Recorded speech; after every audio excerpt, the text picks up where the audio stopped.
We're going to move on to a fun product called HoodEyes.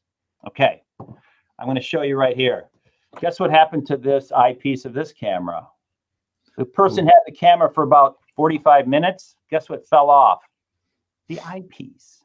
This is people feedback coming to us at shows going, why don't you make a eyepiece that stays on? We're like, okay, no problem. Well, not only are we going to make it stay on, there's the little guy there, which is kind of an embarrassment, but it's basically a nub that has no interaction with your body at all. So it just sits there flat. And I mean, not to trash it, it is what it is. It's kind of like an end piece on something. They just put like a little end piece on it, and that's it. Well, we decided to do this. We said, why don't we make an eye cup that stays on all the time, and let's make an eye cup that has a contour to it, so your face will it will meet your face with a happiness ergonomically, right? So you'll have the ability to connect with your camera, and I'll show you that right now. In came along HoodEyes. Now HoodEyes come in 3 different. That's this guy here. This is a HoodEye here. Sorry. Okay. Now you're going to listen. You heard that click. Ooh. That's a real positive click. There's a lip that goes underneath the actual camera flange, the eyepiece flange. It's not going anywhere. So basically, but look how nice it is. It's a teardrop shape.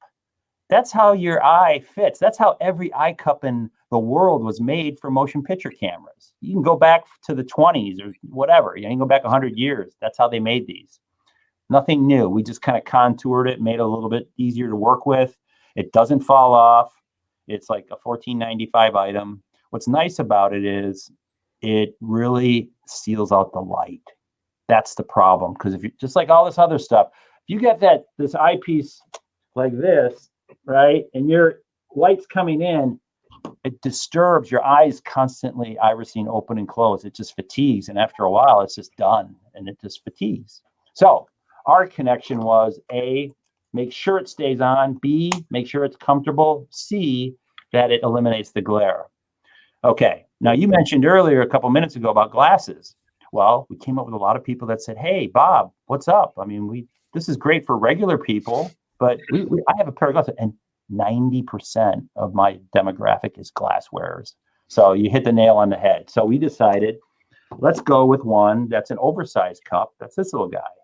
Okay, a little bigger flange, a little bigger teardrop, but basically the same thing. We just scaled it to where, and now, so what's nice about it, they go, well, I'm left eye. You're like, no problem. You just rotate it. I'm right eye, no problem. So it's a brilliant piece of business, and it will cup and cover the majority of your glasses. It just depends on the glasses and how they fit your face and the size of the lenses, but it'll do a pretty bang up job on keeping you without glare and without marring or ruining your glass lenses, because those can get marred against a plastic back.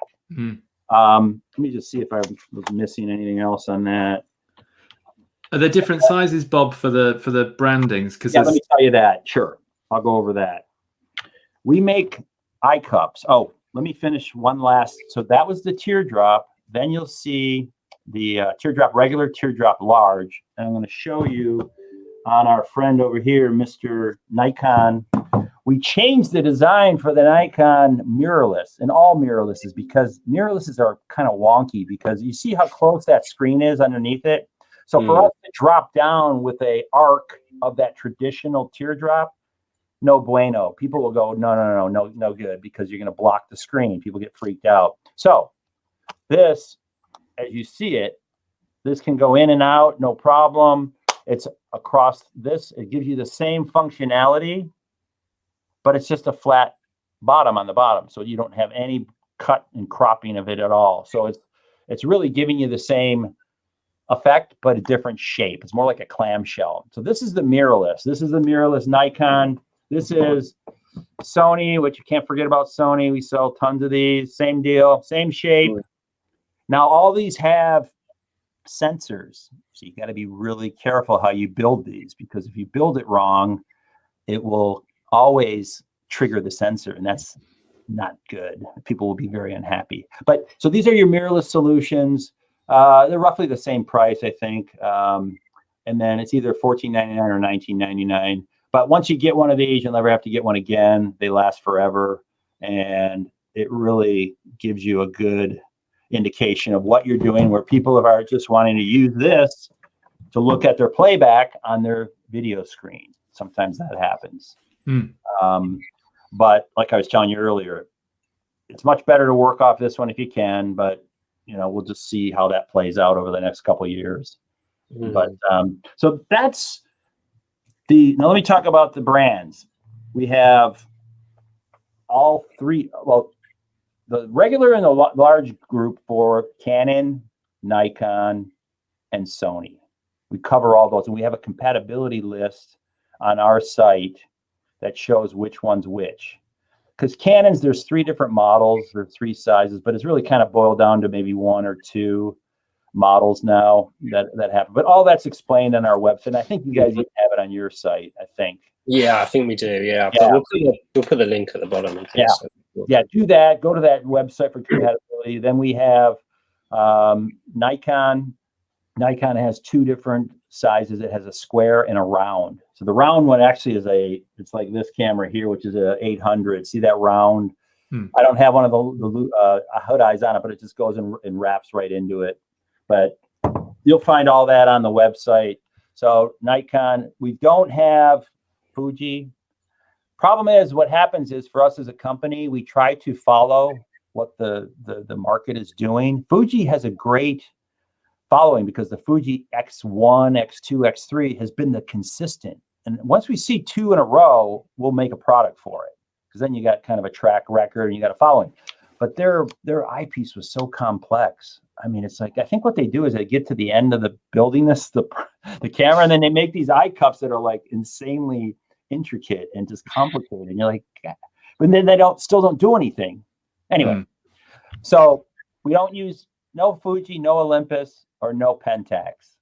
Everything's available through Fotospeed, photospeed.com. There's a good amount of Hoodman on there, and we're going to do more and more about the product videos, little displays and demos, so you guys can see this stuff in action. But I would just finish with everyone, if you've enjoyed what we do, just subscribe to the Fotospeed YouTube channel as well. Every Thursday there's new videos out with people like Bob, with other photographers, talking about printing, talking about everything camera related. But guys, I think we'll wrap it up there. Tim, thanks for your time. As always. And Bob, take care over there, and they'll certainly see you coming with your colors, don't worry. Oh yeah. Thank you, guys. All right, cheers everybody. Okay, Goodbye for now. Okay. Bye. Bye-bye.